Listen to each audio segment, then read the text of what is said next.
In today's episode, the West is tired of war. The NATO summit in Vilnius was a failure for Ukraine. If the United States provides Kyiv with cluster munitions, Russia will be forced to use them in return on Ukrainian territory. Propaganda speculations on the issue of sick children. National battalions are killing Ukrainian babies for black market organ harvesters. Our analytical team at Detector Media is on constant watch, tracking the spread of the boldest fakes from Kremlin propaganda. I'm Vadym Miskyi, and for the next 10 minutes I will guide you through the key facts. Let's get started.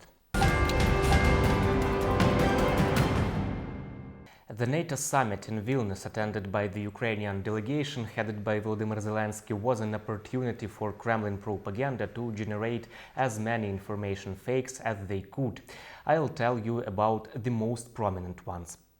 The NATO summit was a failure for Ukraine. Supposedly, Ukraine was not allowed to join the alliance, it was not supplied with new weapons, and Zelensky pushed Western partners away with his harsh statements. Fail summit, то есть провальный саммит НАТО, который так все сейчас с недоумением комментируют. Although the summit did not provide any concrete information as to when and according to what clear plan Ukraine might join NATO, however, Kyiv was allowed to bypass the membership action plan procedure. Ukraine is now closer to NATO than ever before. Allies reaffirmed that Ukraine will become a member of the alliance and agreed to remove the requirement for a membership action plan. This will change Ukraine's membership path from a two-step process to a one-step process. And we will issue an invitation for Ukraine to join NATO when allies agree that conditions are met. This is a strong, united message from allies on your path to NATO membership. We must ensure that when this war ends, there are credible arrangements in place for Ukraine's security, so that history does not repeat itself. Another fake: NATO was supposedly reducing funding for Ukraine as a result of a failed counteroffensive. The propagandists claimed that Western leaders, whose names they never mentioned, had reportedly said they were planning to cut aid to Ukraine. This is a fake. There is no information about such statements in either Ukrainian or international media.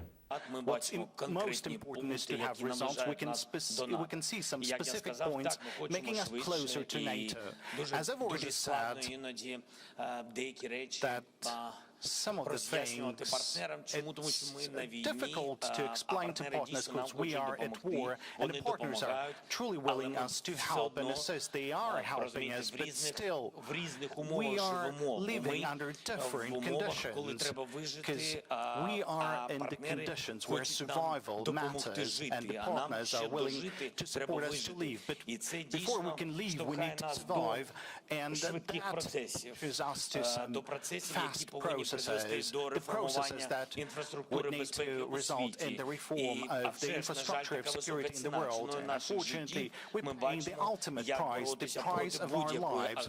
Another propaganda manipulation. The most popular British media supposedly ignored the NATO summit. Russian Telegram channels shared a selection of photos of the front pages of various publications, the top story of which was a sex scandal involving a BBC journalist. This was a convenient excuse to claim once again that the West is tired of Ukraine. However, the selection includes tabloids that traditionally favor yellow topics. Instead, the reputable socio-political media like The Times, The Independent, The Daily Telegraph and The Guardian devoted major stories to Ukraine and the NATO summit and placed announcements of these articles on their front pages. The Polish Ministry of Defense called for people to join the Polish army to protect Europe from the leader of the Wagner PMC, Yevgeny Prigozhin. This fake was spread by Russian propaganda. They posted a photo of Prigozhin's supposed advertising poster with the inscription, "Poland is the shield of Europe. Protect Poland from the crazy Russian." After the Wagner Group relocated to Belarus, the Polish Ministry of Defense reportedly launched its advertising campaign for contract service. Stop Fake Project fact-checkers investigated the case. The conclusion is that the image was manipulated. The press service of the Polish Ministry of Defense reported that none of the agencies responsible for recruiting candidates for the Polish army ever put up such posters. Currently, Poland is concerned about helping Ukraine defend itself against Russian aggression. No, and we understand what's the situation. We are neighbors of the Ukraine. Ukraine is now under Russian invasion. There is terrible war. We know what it means.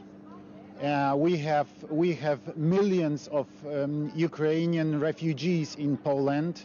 So I think I can say that all Poles, Polish society, understand, and we have to spend more for our defense, to increase our military capabilities.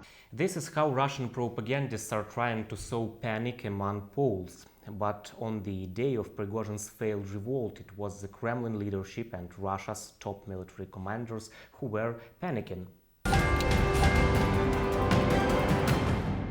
If the United States provides Kyiv with cluster munitions, Russia will be forced to use them in response on the territory of Ukraine. This manipulative message was spread by Kremlin propaganda. Ни мы, ни американцы, ни Киев не присоединились к конвенции по кассетным боеприпасам. В то же время Россия, понимая, какую угрозу несут такие боеприпасы для мирного населения, воздерживалась и воздерживается от их применения в спецоперации. Robert Kennedy Jr. has publicly shamed President Joe Biden and said he's embarrassed of his own party's new love for war. Kennedy pointed out that Joe Biden, while senator, was against selling cluster bombs to Israel. Last year, the White House press secretary said on behalf of President Biden that sending Ukraine cluster bombs would be both illegal and a war crime. Yet here we go, sending them to the front lines. Now Biden is telling NATO Ukraine is running out of ammunition and getting desperate, so it will order the Pentagon and the U.S. military to send illegal cluster bombs to the front line of the Russia-Ukraine war. Kennedy said the world has decided cluster bombs are a horrific war crime against humanity. According to Human Rights Watch, the Russians are using at least 6 types of cluster munitions on the territory of Ukraine. In particular, Russia used them to shell Kharkiv, Sumy, Zaporizhia and Kramatorsk. Are we breaking the law? We are not breaking the law. I would say, first of all, the prohibition against exporting above 1%, these munitions are pretty close to 1%, but they're not at the 1% level. But the president does have the authority to waive that requirement on national security grounds, and that's what he has done in this instance. There's no dispute that he has that authority. It's in law. Russia has been using cluster munitions indiscriminately since the start of this war in order to attack Ukraine. By contrast, Ukraine is seeking DPICM rounds in order to defend its own sovereign territory. In this way, Russia puts the responsibility for its own crimes on Ukraine and presents itself as a victim of aggression. Kremlin propaganda systematically exploits the issue of socially vulnerable groups. Here is one of the latest fakes. Soldiers of Ukrainian national battalions kill Ukrainian children and then take their organs for black market organ harvesters. This was supposedly reported by a former OSCE observer. Когда война есть, всегда есть развитие черного рынка, это продажа органов. Детские органы, они всегда дорогие, это теневой, страшный очень рынок. Существовали лаборатории, в которых есть такое жесткое название человека, как лекарь у защитников Украины. Это нацбаты, Они, соответственно, занимались, они получали процент со сделки свой. The 15 Min project's fact-checkers picked up on the case. Vera Vyman, the woman in the video who talks about the alleged crimes of Ukrainian battalions, was actually known as Vera Nikulina and lived in Vladivostok, Russia. The fact-checkers found no mention of Vera Vyman or her photos on the OSCE website. That is, the so-called documentary is completely fabricated. Stay tuned to avoid falling prey to Kremlin propagandists. Ukraine will win. Good luck.